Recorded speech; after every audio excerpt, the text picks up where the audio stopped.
Hello everyone, welcome to live session. Very important live session, and I think well in demand, talking about the very recent recall points. Questions recalled from the last exam, which was considered to be one of the very different patterns exam. And today we are going to analyze that completely, how that exam was different, or was it also the same but with more depth. That is what we are going to discuss today. So here is the session most asked for 15 tricky questions from January 2026. So here we go, and I welcome you all on this afternoon once again. And I think we will be live almost every Saturday. So please do keep joining every Saturday at 4 p.m. Usually you will find a live session at our channel. So hello everyone. So here are a few people who have joined. Great to see you all. So Dr. Suganya, Dr. Deepti, and Dr. Maim and Dr. Swati, Dr. Alpana. Good evening, very good evening. And many of my lovely students from the course as well. I can see them here. And also some new faces and new names.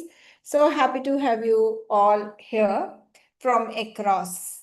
So today this session is important for July 2026 students because you are going for the exam. You have very less days, so you exactly need to know where to focus.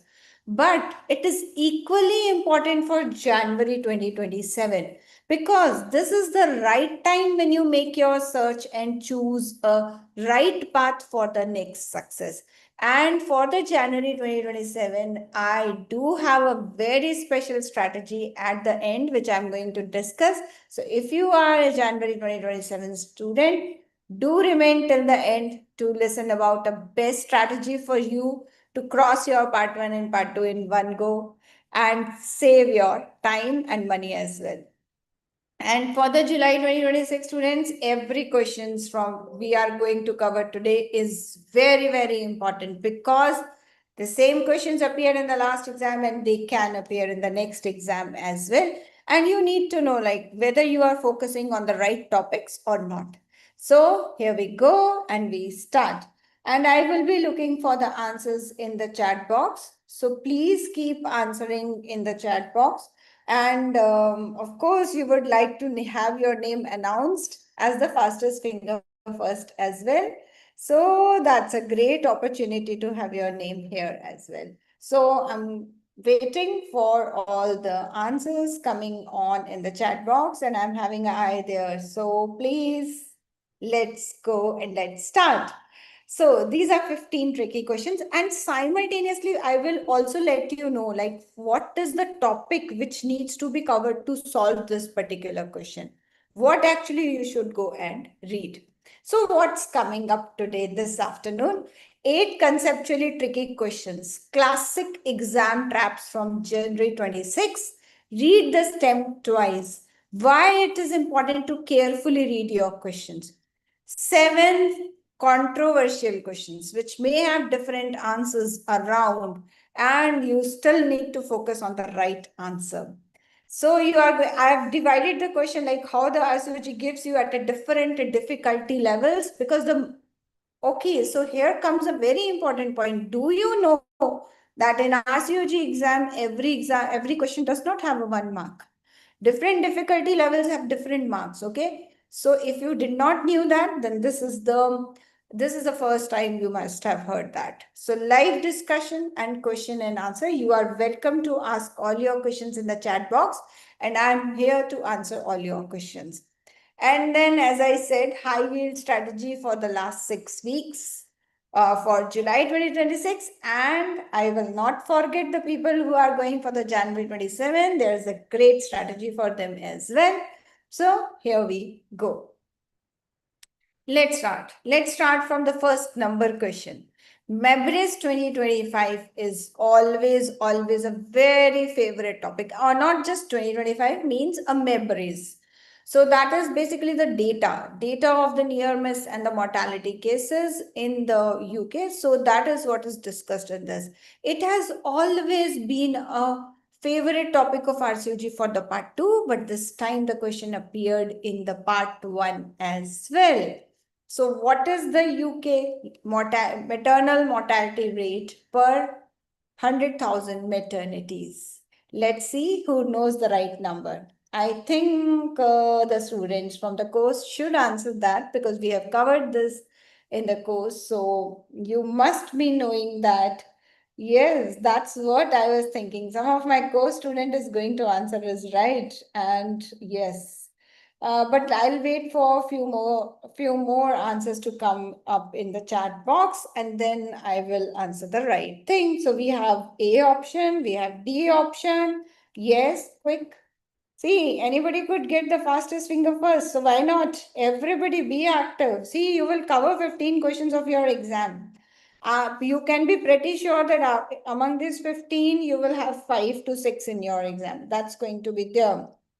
Yes, there's another question option of A. So yes, A is the correct answer here. A is the correct answer here. Yes, very good. So many correct answers. So Dr. Deepti Khandelwal. She is the fastest per finger first. And that's the correct answer here. 12.82 per 100,000 maternities or 1 lakh maternities. Very good. So this is the correct answer here. So previously it used to be 13.56. So if you go and see the older recalls or the older PDFs, you may find the lower numbers. So you need to know the best and the updated data, and data here is 12.82 per 1 lakh maternities. Now coming to the next very important topic, gynae surgery, particularly the questions regarding the laparoscopy is a hot topic. You need to know the laparoscopic entry pressures for the primary report, for the secondary reports, and multiple things about that. So here is the one of the important question. During laparoscopy, the most commonly injured vessel during right lateral port insertion is a branch of which artery? During laparoscopy, the most commonly injured vessel during right lateral port insertion is a branch of which artery? Let me see who is going to answer first. A, D, A, D, A, D. That's what, if you remember, I told you in the very beginning, we are going to take the questions where you have to, which are tricky traps, and you need to read the answer, read the stem carefully. If you remember, I started with this, that first 8 questions I'm going to take are the tricky trap. You need to read the stem carefully. And that's why the answers, I can see 2 options in the chat box, that is A and D. Because the most commonly injured vessel is definitely inferior epigastric artery. There is no other vessel, right? The correct answer for the question, if it has asked like most commonly injured vessel on the lateral port insertion, it is inferior epigastric artery. But did the question ask this? No. Question asked which is a branch of which artery. They are asking the parent artery of inferior epigastric artery. So the correct answer is external iliac artery. And that's why I can see equally A and D in the chat box. So basically A, D, D, D. Now what is the correct answer? D is the correct answer because the question is definitely is about the inferior epigastric artery, but the question is asking the parent artery. So this is a tricky trap, right? So it is important to read the question carefully. Now let me see who answered the D first. So yes, that is Dr. Khan Kakkar 8296. You have got the correct answer right and the fastest finger first. And unfortunately, the many people have answered A and now, but it's good that you have answered here because now you will not make this mistake in exam. And it is a very repeatedly asked question in exam. So very good. Here we go with there are other Ds as well, like Dr. Swati Dhingra, Dr. Asma Wasim, and Dr. Ridham, so Dr. Sumita, Dr. Meena. So there are others also who have written the D is, yes. Dr. Khan is first. Yes, I know that's the Dr. Khan who is first. Yes, Dr. Kanksha has also answered it. Right. Okay. No, it's not A. Unfortunately, this is D. So please correct this in your memories. So external iliac artery. The injured vessel is the inferior epigastric artery. The question asks for its parent artery. Which is the external iliac? Don't fall for option A. Read branch of which artery very carefully. The injured vessel is option A and the parent artery is actually option D. Classic exam trap. Testing reading comprehension. They are not just testing your knowledge, but they are also testing like how vigilant you are. Want 100 plus such tricky case discussions? MRCOG courses is there to help you out.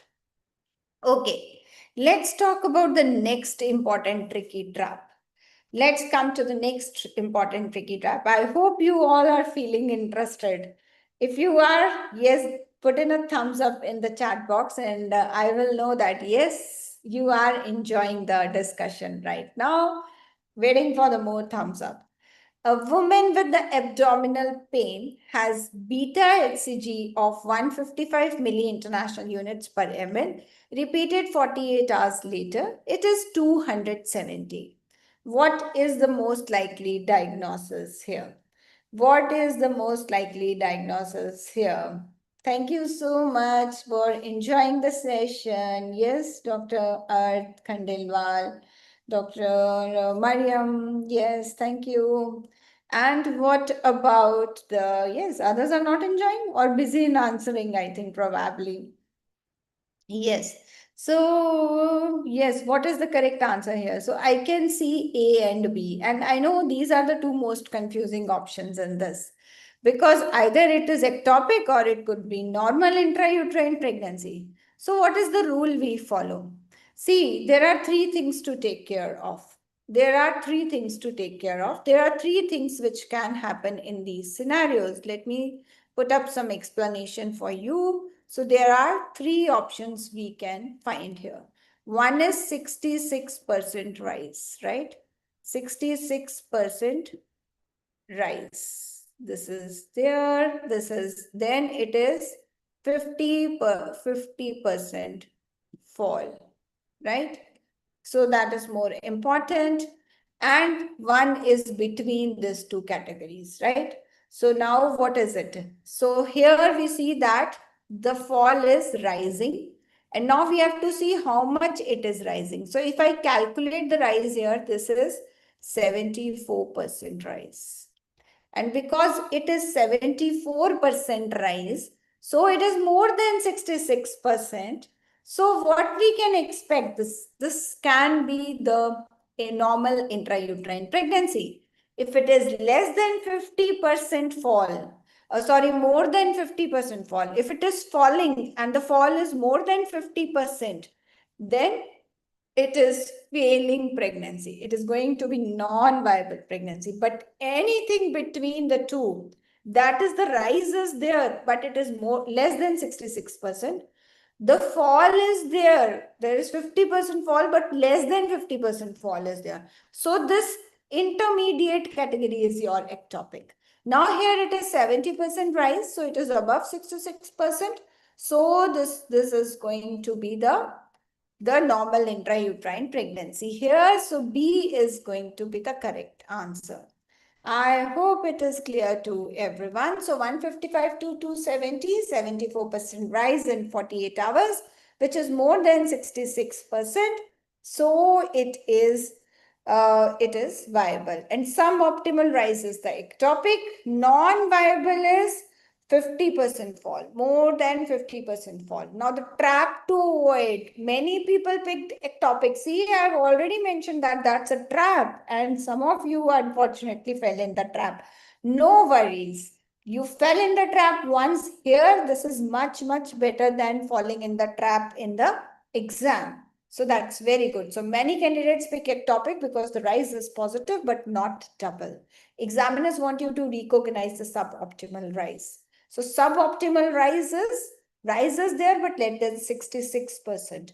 Remember the two very important figures here, 66 and 50. If you are rising, rise above 65 so that you are safely intrauterine. If you are falling, fall below 50 so that finally it's failed, done. Because in between is the ectopic, which is the most dangerous one. So again, tricky questions? Yes. Suboptimal, yes, Dr. Rhythm, the suboptimal is there is rise, but not 66%. It is less than 66%, okay? So rise is there, but less than 66% is suboptimal rise. Similarly, if the fall is there and it is less than 50% fall, then it is also suboptimal, okay? I hope that's clear. And who has answered the B first? B first. Okay, the B first is at the rate GSRI doc is the B first. After that, Dr. Sumita, Dr. Rhythm, and Dr. Meena, then Dr. Tipti, they have all answered right as well. Dr. Swati, then Dr. Mime. So yes, Dr. Navya Rathore, so she has also answered right. And many of you have also given the thumbs up that they are enjoying. Dr. Earth, Dr. Mariam, and Dr. Sumita. So a lot of you are really enjoying the session. Thank you so much. What about molar pregnancy? See, molar pregnancy cannot be predicted by the rising or the falling pattern of HCG. For molar pregnancy, we need to do the ultrasound. First line is ultrasound. Once ultrasound confirms that, then later on, after removing the products, gold standard is histopathology. For definitely there is excessive rise of the HCG in the molar pregnancy, but there is no such differentiating point because twins may also have excessive rise. So for molar pregnancy, it cannot be predicted from the beta HCG titers. It has to be diagnosed by the ultrasound. Okay. Oh, many of you have already answered the next question as well. Very good. So this is a primigravida at 36 weeks has a static symphysis fundal height of 32 centimeters at 2 consecutive visits. Now the growth is stuck and you can have a growth chart here actually. We have actually, in our class, we have given a growth chart also about it. So that can be there. So what is the most appropriate next step? What is the most appropriate next step?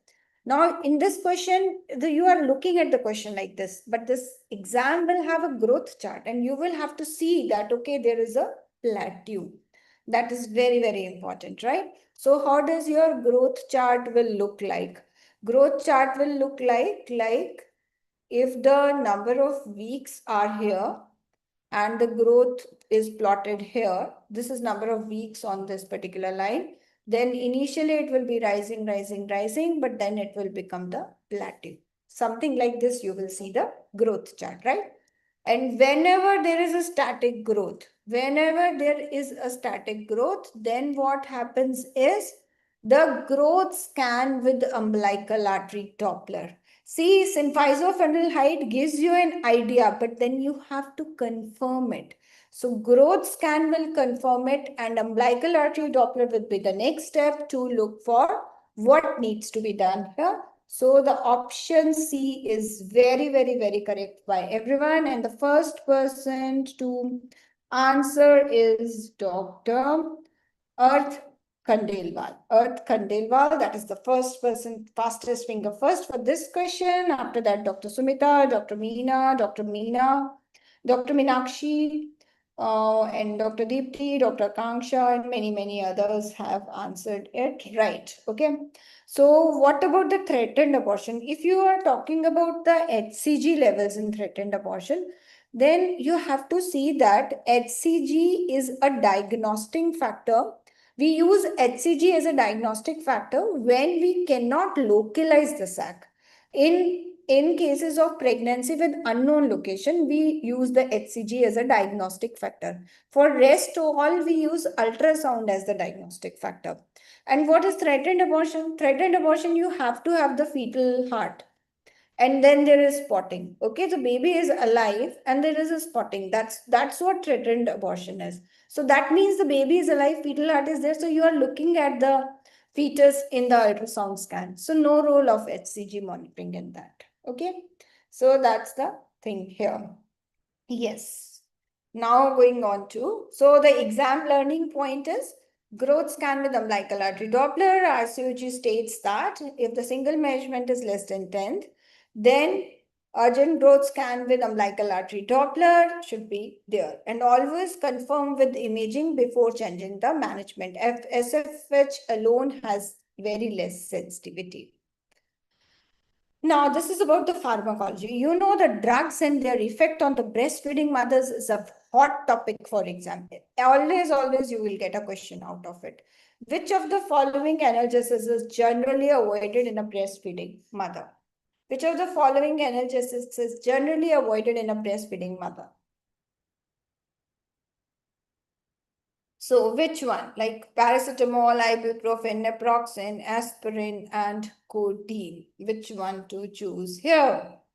Okay. Is it C? And what about the... So codeine is usually not preferred in the lactating mothers, right? Codeine is usually not preferred in the lactating mothers. But the problem is they have given you a tricky this thing, right? They have given you a single dose. You are not giving it routinely. So that makes the difference here. Naproxen is a second best answer. Naproxen is the second best answer, but the main is aspirin. If aspirin is not in options, then the next best is choose naproxen. And that's how they play with the options. And that is why it is very important to see that, right? Now here, if you look at this particular sequence, there are 3 drugs. This is a tricky trap again. There are 3 drugs. Codeine, not preferred in the breastfeeding because that will lead to respiratory depression in the baby. Aspirin, Ray's syndrome. Naproxen can be given for the short duration, but not long duration, right? So your choice ideally should be like codeine, aspirin, and then naproxen. But because they have given codeine only single dose, so that goes out. And aspirin becomes the best answer here. Yes, I can see some of the students who have answered it right. So Dr. Khan has given the fastest finger first, followed by the Dr. Archie Sinha, that is the another person. Rest all have answered E and C. So very important, aspirin and regular analgesic doses is avoided. Risk of Ray's syndrome in infant is there. Paracetamol and ibuprofen are first line. Naproxen is acceptable short term. Codeine single dose is generally safe, but CYP2D6 ultra rapid metabolizers risk neonatal opioid toxicity. Then key teaching point is paracetamol preferred, followed by the ibuprofen, then naproxen with caution, codeine, avoid aspirin, all opioids long term. So therefore, it is important to choose this and be careful about it. Now, another commonly asked question, but again a tricky trap. So what is the most common cause of Cushing syndrome? Now the question is, remember, is about the Cushing syndrome and not the Cushing's disease. And this is the biggest trap here. So we are talking about the Cushing syndrome and not the Cushing disease. So who is going to pick up this first? Pituitary microadenoma or the iatrogenic adrenal adenoma, adrenal carcinoma, and ectopic ACTH from the small cell lung tumor. So here we go. Very good. So that is B. B is the correct answer here and not E. Because not A also. See, again, the B is the commonest for Cushing syndrome. Cushing syndrome, we are talking about the glucocorticoid production, not the ACTH production. When we talk about the pituitary microadenoma, that's the commonest cause of Cushing disease, and that's going to produce the ACTH, right? So we are not talking of that. We are talking about the excessive glucocorticoid. So excessive glucocorticoid, the most commonest is people take steroids. So iatrogenic administration is the most commonest one. So that's there. And who is the fastest finger? Dr. Sumita Mathur once again, right? Once again, our course gem. So you have won it again. And Dr. Meenakshi and Dr. Meena.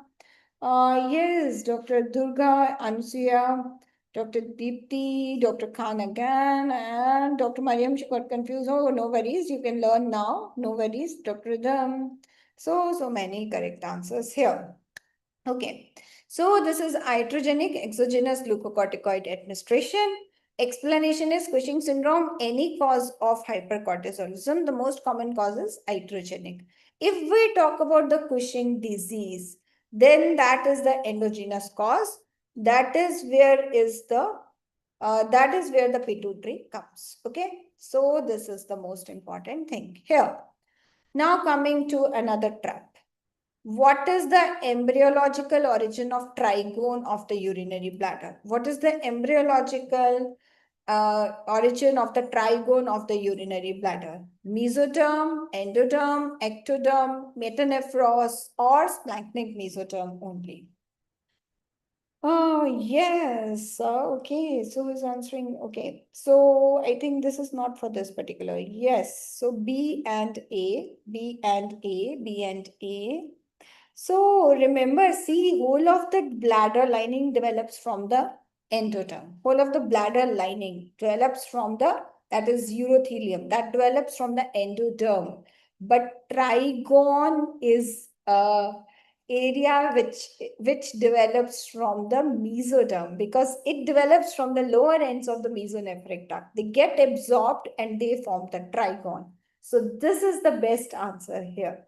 So A is the correct answer here, and A and B. Therefore, I find A and B options here in the chat box, because some of you are choosing mesoderm and some of you are seeing that because that is the whole of the bladder is formed from the endoderm, so that it is also going to be formed from there. But no, this is a point here. And RCOG selectively picks up these points to ask those questions. Whenever there is any exception, RCOG examiner is going to crawl there and pick up that exception and bring that on your exam question. So all exceptions are your exam questions. So similarly here, the bladder is formed from the endoderm, but the exception is the trigone, which is the mesoderm, right? So A is the correct answer here. Let me see who has answered A. Is this Dr. Sumita? Yes. Again, once again, Dr. Sumita here, then Dr. Khan, Dr. Earth. So all of you have done it right. Very good. Okay. So that is the mesoderm is derived from the absolute mesonephric ducts. Okay. Both A and B are important, but B is the most important one. So that is there. Okay. Now coming to the next tricky trap, the last tricky trap. After that, we are going to have the 7 questions who have controversial answers. So here is the last tricky trap. Apart from the hypothalamus, the principal source of GnRH, non-CNS, because we are not talking about the hypothalamus. So non-CNS source, physiologically active in pregnancy is what is there? So what is there? So that is yes, who is going to answer that? Who is going to answer that? Yes, so B is the correct answer. Perfect. So B is the correct, no, not B, right? Sorry. No, it's not B. It's not B. We are here, we are having the small intestine, pancreas, duodenum, pineal gland, and adrenal cortex. I think I have not got the answer for this question yet. So anybody who's going to answer this question, what is the correct answer here? Apart from the hypothalamus, we can have the GnRH from which source? We can have the GnRH from which source?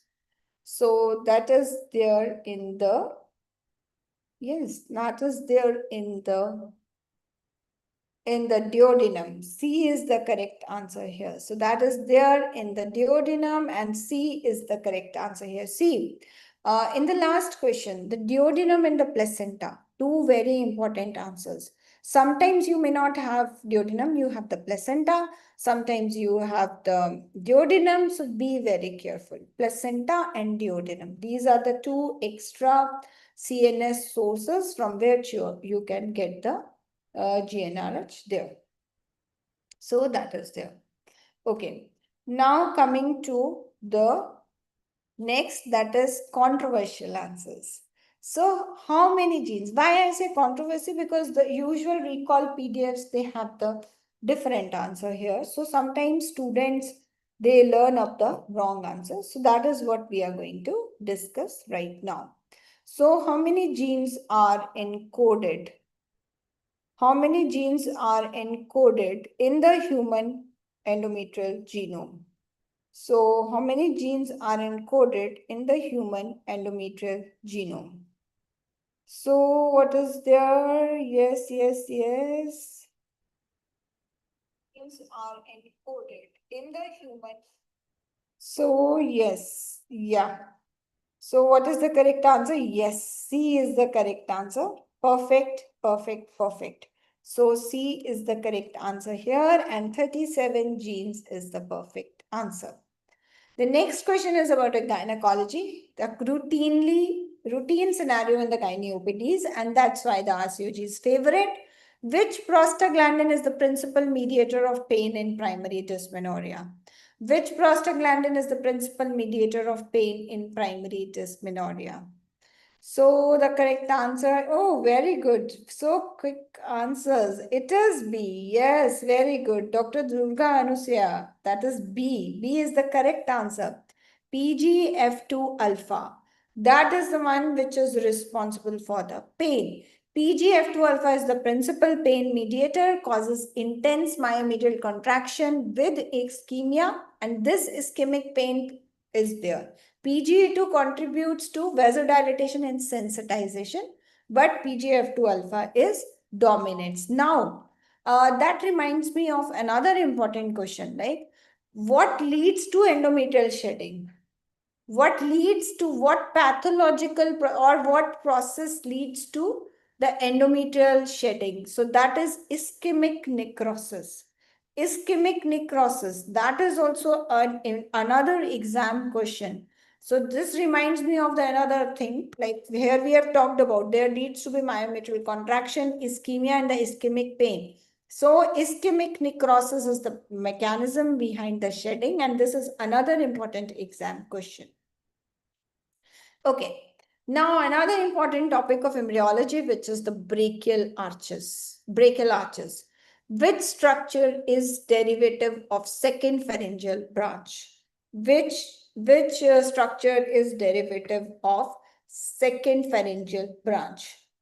So here we go. What is there? So for second pharyngeal branch, my way of remembering is just remember everything starting by S.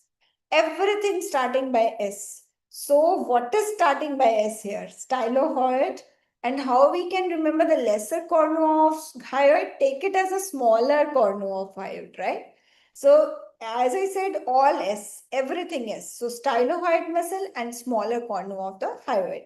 So that makes it easy as well to remember this. So C is the correct answer here, and so many correct answers. Dr. Sumita, Dr. Rudham, Dr. Deepti, Dr. Khan, so Dr. JSI, Dr. Earth, Swati, Dr. Swati, Dr. Meena, Dr. Durga, Dr. Alpana. So all got it right. So this is what it is, stylohyoid muscle and the lesser corner of the hyoid. Okay. Now coming to the biophysics, another tricky topic, but yes, with our collection, it is very easy. So radiation physics, radiation resistance, which of the following cells is the most resistant in the human body? Which of the following cells is the most resistant in the human body? The most resistant is the okay, so let's see who's going to answer that. Yes, D. Yes, mature neurons is the most resistant. If you do not have that in option, next best is the immature ones, because nervous tissue is the least least sensitive, that is most resistant. So mature neurons is the correct answer here. Mature neurons is the correct answer here. Let me see who has answered as the fastest finger first. So mature neurons is Dr. Sumita's answer, and that's the correct one. So mature neurons is a correct answer here, and that is the most resistant. And if you want to study biophysics in only 50 questions, then we have that very interesting set of questions which you can just solve and get it right. So here we go with this particular thing. So mature neurons are the most resistant, and that is why it is important to go with that. Okay, now according to the FIGO classification of leiomyomas, what is FIGO type 7 fibroid? According to the FIGO classification of the leiomyomas, what is the FIGO type 7 fibroid? What is the FIGO type 7 fibroid? Type 7 means totally outside. Totally outside. It is just hanging. It's just hanging. So it is the subserosal pedunculated one. Subserosal pedunculated. Submucosal, no. It is subserosal pedunculated. So D is the correct answer and not the E. And that gives you the best answer here. So who has answered it right? Dr. Steffi, Dr. Meena, Dr. Densi, Dr. Alpana, Dr. Archisina, Dr. Durga. So many of you have answered it right. So remember, type 0 is pedunculated submucosal. It is lying inside. 1 to 2 is submucosal. 1, 3 is there, which is basically intramural, but it is coming onto endometrium. Type 4 is totally intramural. Type 5 and 6 is subserosal, but it is still slightly into the intramural. 7 is totally out. And 8 is the cervical and the parasitic ones.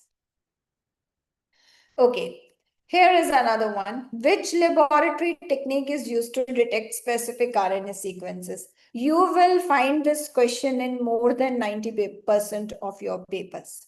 Mark this question. I have told you out of these 15 questions, at least 5 to 8 you will find in the exam. So once you see those questions there, remember me and bless me as well, because you will go get those answers right. So that's going to be there. These are very, I've chosen a very high yield 15 questions for you all. So what is this basically? Yes, Dr. Deepti got it right. This is the northern blot. Very, very, very important. RNA detection uses DNA. Northern blot is for RNA detection. Southern blot is for DNA. Western for protein and Eastern for post-translational modifications. How will you remember? Remember the mnemonic, snowdrop. Snow drops, okay? So S, snow, gives you DNA. N, snow, after S comes the N. So N will be RNA, right? And O will be O, and P, Western blot is the P, right? So snow drop. Remember this as snow drops. And that's how you can never forget. Otherwise, this is confusing. Like people think about like where Eastern, where Western. So if you remember by snow drop, S, D, N for R, and then W for P. So snowdrop, very, very, very interesting way to remember that. Need more interesting mnemonics? MRCOG courses is there to help you out. Okay, so last question for the today. Microbiology, Mycoplasma genitalium. Which is the following best describes the cellular characteristics of Mycoplasma genitalium? Which of the following best describes the cellular characteristics of Mycoplasma genitalium? Is it gram positive? Is it gram negative? It is gram negative Coccobacillus. It is gram variable, or it does not have a cell wall, so it cannot be gram stained. Or it could be like it has no cell wall, so it cannot be gram stained. So E is the best answer. E is the best answer. If E is not an option, then we can choose the D because gram variable. Otherwise, because it does not have the cell wall, so it is not gram stained. So E is the correct answer here, and Dr. Arth Khandelwal, Dr. Swati Dhingra, Dr. Deepti Khandelwal, and Dr. Khan once again, Dr. Jaisarai Doc, Dr. Vandana Shukla, Dr. Sumita, Dr. Alpana, Dr. Steffi, Dr. Archie, and Dr. Mimes. All of you got it right. And that's it. The smallest free living organism with no cell wall, so it cannot be gram-stained, is the mycoplasma. So it has no cell wall, cannot be gram-stained, so it can neither be gram-positive or negative, resistant to beta-lactams. Treat with the macrolides or tetracyclines. So that is the correct answer here. So what is the strategy for the last 6 weeks? As I told you, I'm going to give you the right strategy for the last few days. So 3 things that can move the needle in the last 6 weeks. Even if you have not studied anything till now, what you can do in the last 6 weeks. Frequently asked topics. Like in anatomy, what are the frequently asked topics? Ischiorectal fossa. More than 10 times question has appeared in exam. Iliohypogastric and ilioinguinal nerves, L1, more than 6 times this question has appeared in the exam. Bartholin superficial pouch, more than 5 times have appeared in the exam. Foregut, midgut, hindgut, their levels, their vessels, 5 times they have appeared in the exam. Umbilicus, T10, 4 times this question has appeared in exam. Pudendal has come 3 times. So the same facts are tested every paper. So these alone can bring you 25 to 30 marks, which can make a difference. So if you are looking for this kind of a preparation, like either you drill into the recall papers and bring in this kind of things for you, else you can have everything ready laid on the platter and relish it with MRCOG courses. Drill recall papers, but critically. So go into the recalls, but do not just remember the answer. Drill them, understand. You see that they change the options. They change the part of the question, and that changes the answer.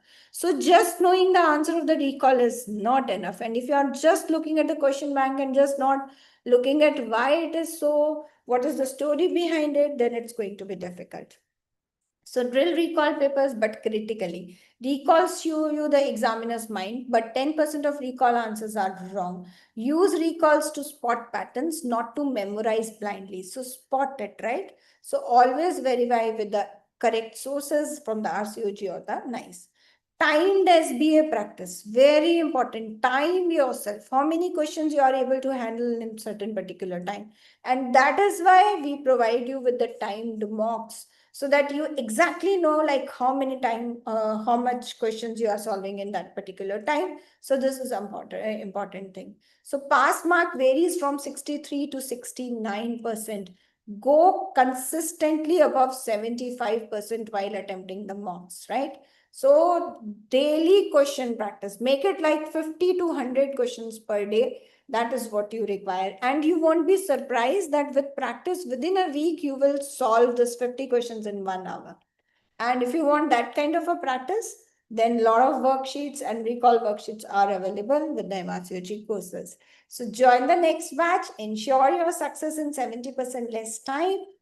If you are a July 2026 batch, then the fast track 6 weeks program is there. Definitely, we have still the enrollments going on. So please do come and enjoy the platter, and you can easily score well in the last 6 weeks as well. So you are delayed, but you are not out of time, right? Still, it's a time to catch hold of the last 6 weeks. This is the QR code to sign in. And for the July batch, right? For the July batch, it is an offer. We don't offer discounts. That's an offer which I'm going to put up right now. That is part 1 and part 2 combo with Access Till Pass. This is the best thing to go for July 27. Because as you see that the questions are not coming very superficially, right? So you need to know the concepts bit in depth. So why not take advantage and start reading for part 2? And once you start watching the videos of part 2, you are going into the bit more depth as compared to the part 1. And secondly, because you start with the obs gynae and that's your domain, so it becomes very easy to go into the flow. So you have 3 benefits of doing this. One is you are saving your time. How? Because you are reading for part 2 here. So by the time you cross your part 1 in January, you are almost 70% prepared for part 2. So within a 4 months, in next July, you can clear your part 2. So this is how you can save your time. Secondly, you can be better prepared for part 1 because many things, they are coming more explicitly in the part 1. They need more detailed, more intense things. So intense yet comprehensive preparation you can do with this combo plan. And third thing is, this will make your preparation more palatable, more interesting, because obs and gynae, which we all love because that's our subject, and that makes us easily go towards the other subjects as well. So with 3 advantages, if you really want, and the fourth one, which I really don't want to mention, but there is you have a financial benefit also of almost INR 10,000 rupees. So part 1 and part 2 combo with Existal Pass is the best thing you can actually gift yourself this Mother's Day. So intense yet comprehensive exam prep in 70% less time. Like, subscribe, and comment your doubts below in the chat. And if you have any questions, I'm still here to answer those questions. And you can just take the screenshot and keep the numbers. If you have any more doubts, we will be there to answer them all. And ensure success in 70% less time with MRCOG courses. I hope you all loved this session. Would like to hear your feedback in the comments.